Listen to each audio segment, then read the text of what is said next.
Alright folks, technically this is a wrap-up video for the Athlon Ares ETR 1 to 10 by 24 that I've been testing. I'm going to do a couple of through the scope videos. I decided to do something a little bit different today because I was asked why don't I do through the scope videos in a very particular way.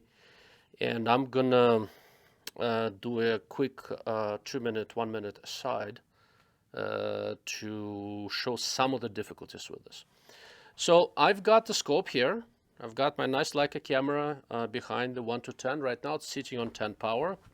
There are several problems with doing through the video, through the scope videos, right? One of them is that the exit pupil changes as you change magnification.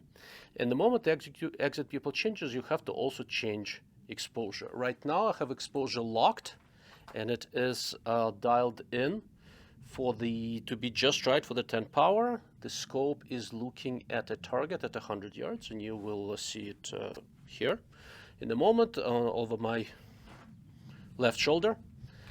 So I'm gonna record the video with the camera. Now it's recording. We're on 10 power. 8, 6, 4, 3, 2, 1. And you see that on 1 power everything is completely blown out, and that's a fundamental problem. Now I'm going to turn on the illumination, which you won't be able to see well because everything is blown out, and go back to 10 and you'll see the exposure basically coming back in. How do I deal around it? Now you see illuminated reticle. How do I deal with that? Well, the standard way of dealing with that kind of stuff is to simply let the camera adjust exposure automatically. But therein lies the problem. If you want to do true side-by-side comparison between different scopes, you can't let the camera do anything manually, automatically, because it's going to do it slightly differently every time. In this case, so this video is going to be, I've locked the F number and an ISO and everything. I am only going to let the camera meter through the scope and automatically adjust shutter speed to compensate the changes in light. And the video is going to look much better, and this is what I normally do.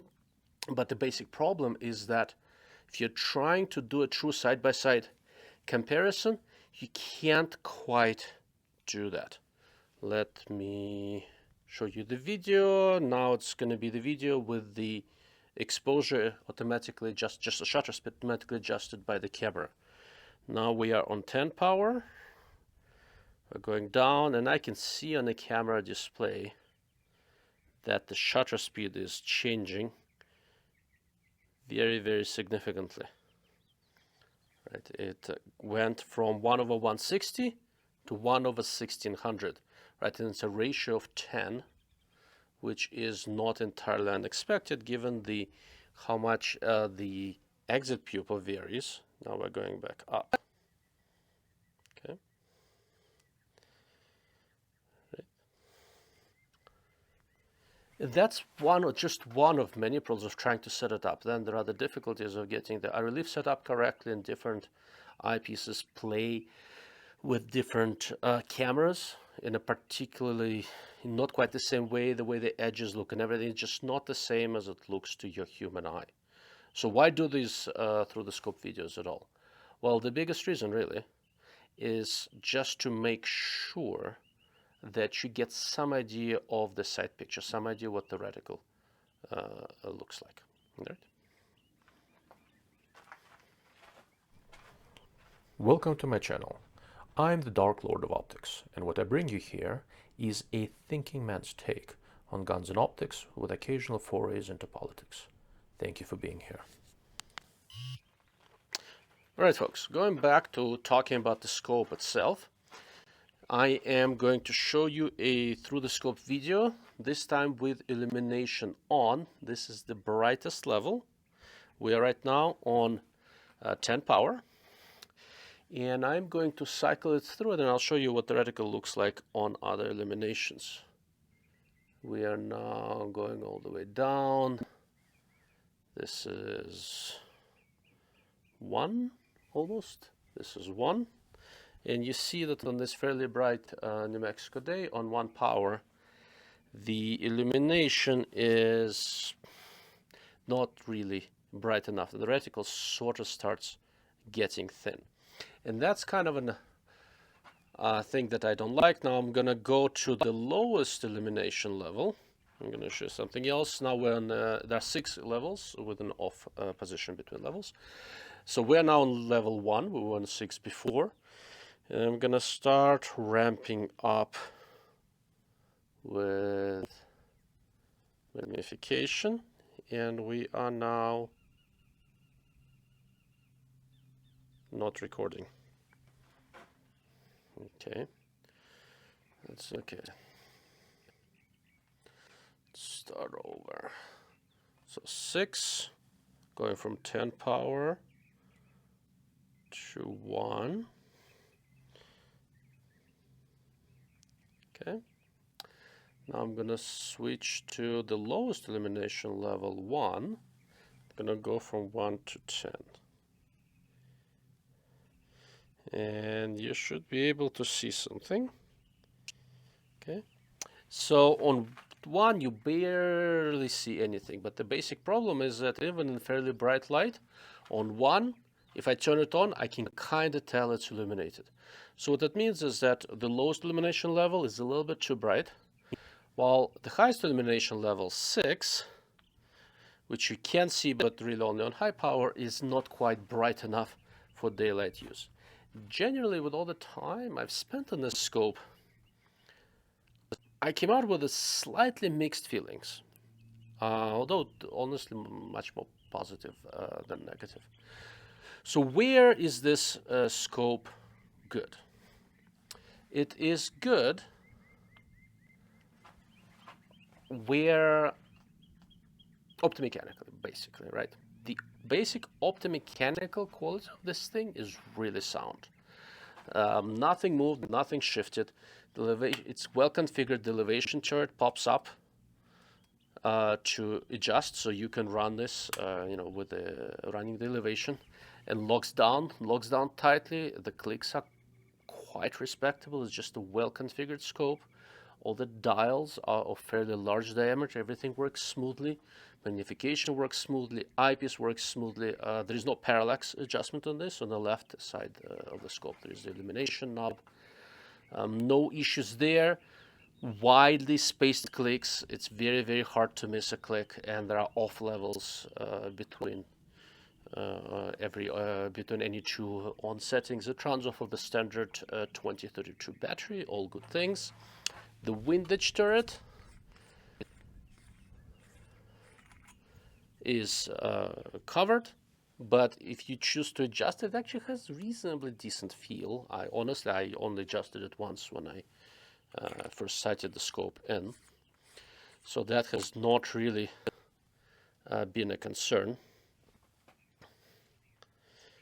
Now, the optical quality is really good. So it's just it's the best way of saying this. It's just a nicely designed scope, honestly.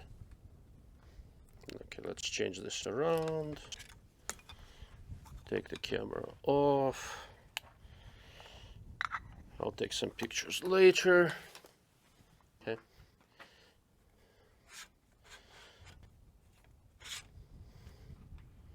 Right, I've removed the camera so I can get my eye behind the scope reasonably well.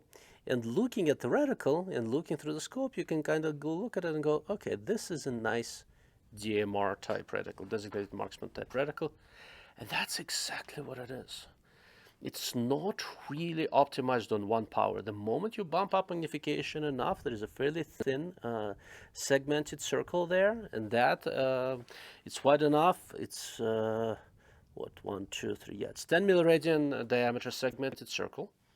It works really, really well. It gives you a nice bracketing, 10 milliradian, that can be used for quick range finding on a bunch of common objects, if you wish. It works really quite nicely. You can basically bracket a human figure or a head or a chest, and you can easily figure out what distance you are at least approximately. It is a small milliradian tree. It's a 10 milliradian tree, which is perfectly reasonable, almost the same size as most of these on other scopes. It will get most typically AR-15, AR-10 calibers, depending on the exact caliber and where you are, to somewhere between 800 and 1,000 yards, further with a 6 arc, a little bit closer with 56 or Grandula 308, something like that. But it's perfectly viable. It's Reticle, from a precision standpoint, is a really nice match to almost anything you'd want to do with a precision semi-automatic rifle. What it is not ideal for is going fast on 1 power. And not for optical and mechanical reasons, just that the reticle gets a little bit small, illumination is not quite bright enough. And the edged features in this reticle, the way they did this, there are 3 thick bars that kind of point to where you are in the center. You sort of have some visibility, but the center portion itself is just too thin to go fast on 1 power. Interestingly, that applies during the day, right? So in truly low light, or just with the light is setting, illumination starts standing out. And when I went to a part of the range where I'm at right now, it allows me to shoot at night. So I came over here, put this thing in the gun, put it on 1 power. It was getting a little bit dark, worked great, right? The only real reticle issue is that it's not that visible during a bright daylight, kind of like what we have here right now. Aside from that, I really have no complaints with the reticle. It's a nice kind of a slightly sparse 1 milliradian tree, easy to use. Chromatic aberration is well controlled. The reticle stands out just fine. Just a generally competent design. What else do I not like about the scope? Well, it's on the heavy side.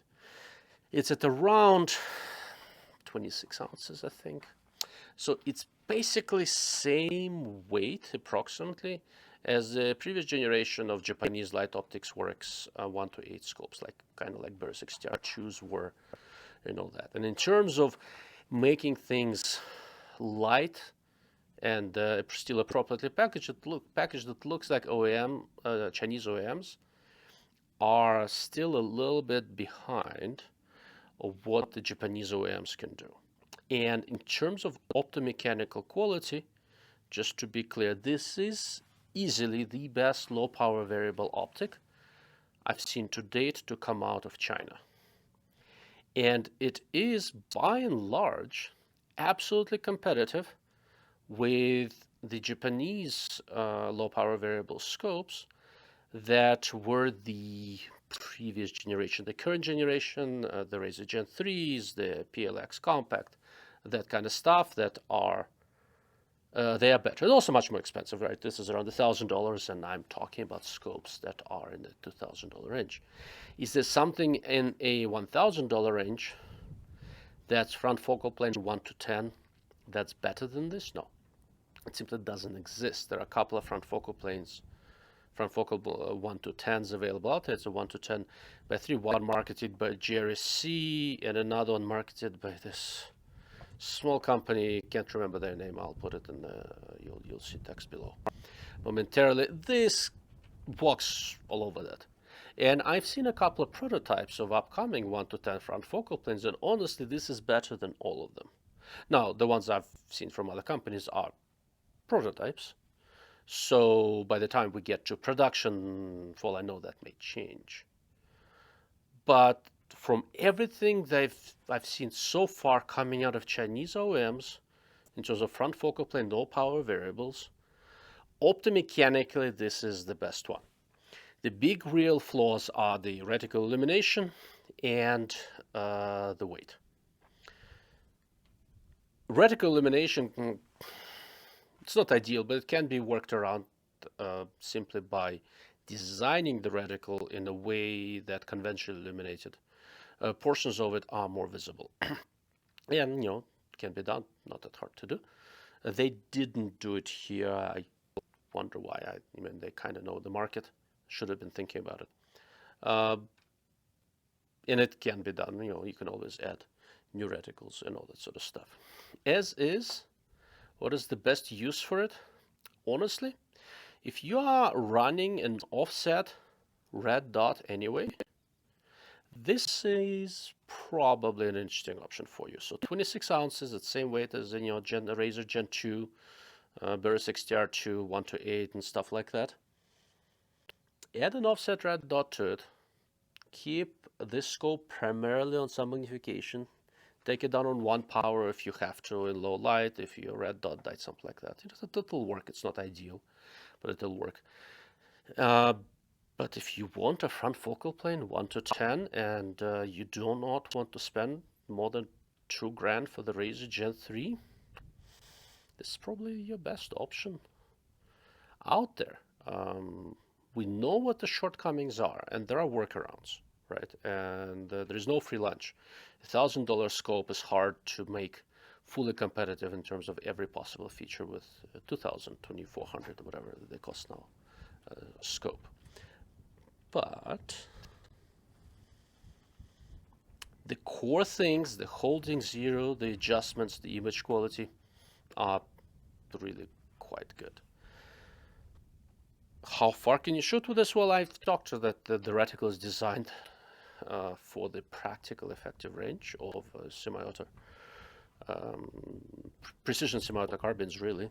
I have not taken it past 700 yards. I've looked a little bit longer distances. You start running out of depth of field a little bit. So for all of these types of scopes that do not have a side focus, that are focused at 100 yards, and this one has the parallax set for 100, 150 yards, you basically run out of depth of field. You start seeing it about 600, excuse me, you really run out of depth of field by the time you get to 800 or so. That's why my Razer Gen 3 is set for a longer parallax distance, and these guys should do the same thing. If enough people ask them, I'm sure they can do a production run change.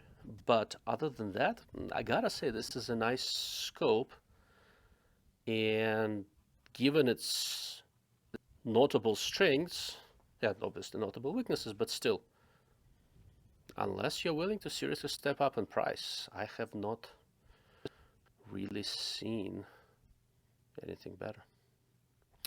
Thank you for watching. Thank you for listening. If there are any other questions I can help you with, you know where to find me, www.darklordofoptics.